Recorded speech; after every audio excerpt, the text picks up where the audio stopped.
Mark Steele, you're slightly concerned. Yeah, well, all the sort of trinkets have been removed, and I'm worried it looks a little bit bare, and the people are going to think that I'm being interviewed in a prison, and Amnesty International will start campaigning for me. Now, I'm going to ask you some pretty heavyweight questions here. Okay. So I think you can cope with it. I'm slightly nervous. I'm always a little bit worried about any exam type situation, and this does seem a little bit like that. No one's ever said that before. So will you count us down? I'll try. Please. Battery in now. 5, 4, 3, 2, 1. That's a good start. Easy one to start with. Please describe yourself in a sentence or two.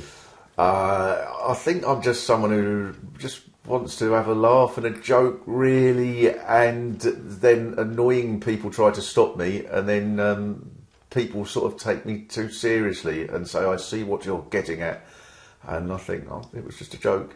When you're writing comedy, do you really get in the zone, or writing anything? Oh, in the zone? You don't like getting interrupted, do you? No, I don't like getting interrupted. No. So I suppose you sort of, I suppose I do get like that a little bit, but I don't know. I think as a stand-up, because I stand up much more than a writer, then I do like getting interrupted in the shows, because there's always something funny that comes out of that, or should be, and that's the bit people remember, and that's that's why I think it's better to go to a stand-up night than to watch a play, for me personally, because there's something immediate about it. Who do you think has the biggest influence on public opinion? Do you think it's politicians, thinkers, philosophers, comedians maybe, or celebrities? I think that ideas go the way they're going, and then at certain moments, either that idea could come to something, or it could fail. And at that point, it depends on whether there's someone who's able to articulate those ideas and offer some way forward for them. So I think, for example, there will be people who will be annoyed about the government and think there's too much inequality, and there'll be people who think there's too much immigration or whatever. At certain points, if someone can articulate one idea or the other, one of those, a party or something can be formed, or a new idea, and it can take off. Does that make any sense? Do you think that original thought is really difficult? Truly original thought? Oh, yeah, I suppose it is. The times is what creates the original. That's why, Marx said the philosophers have interpreted the world, the point is to change it. And in a sense, what he said more pertinent to this is that people make ideas, or people create the world, but not in conditions of their own choosing. And so the times happen, and then within that, you've got people who can interpret it one way or the other. You can't have an idea that just is beyond your own time. It wouldn't have been possible to be an Einstein in ancient Greece. And so very occasionally people have original ideas, but they sort of fit the changing times anyway, I think. What's the biggest idea that you've had? The biggest idea I've had?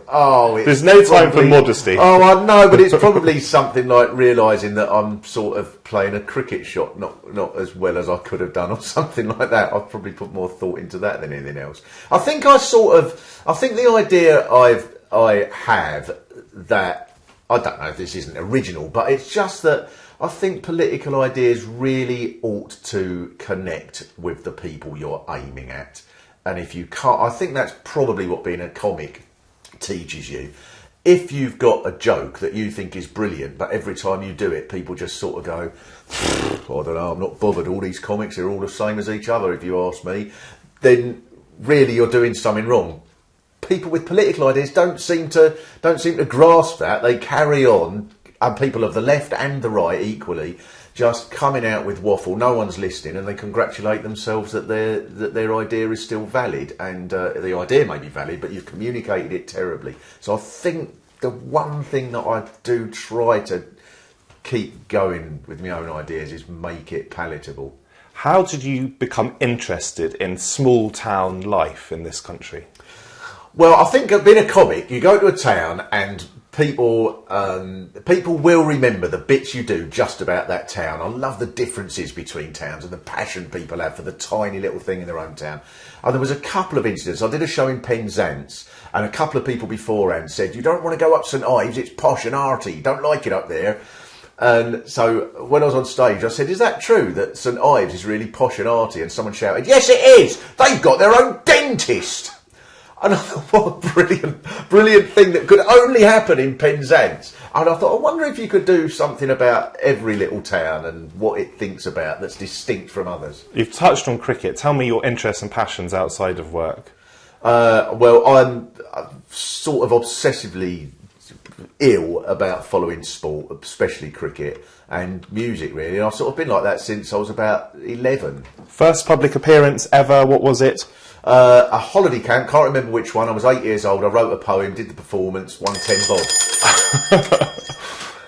That is 5 minutes. I want to ask you one more question, if I'm allowed, and probably not. Blimey, this is, God, surely the international arbiters of 5-minute interviews will come down and take a very dim view of this. It'll be up before the 5-minute interview equivalent of FIFA.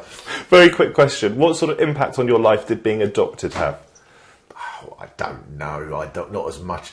I think the main impact it's had is that about once a week I have to answer a question about being adopted. Mark Steele, thank you so much. Thanks.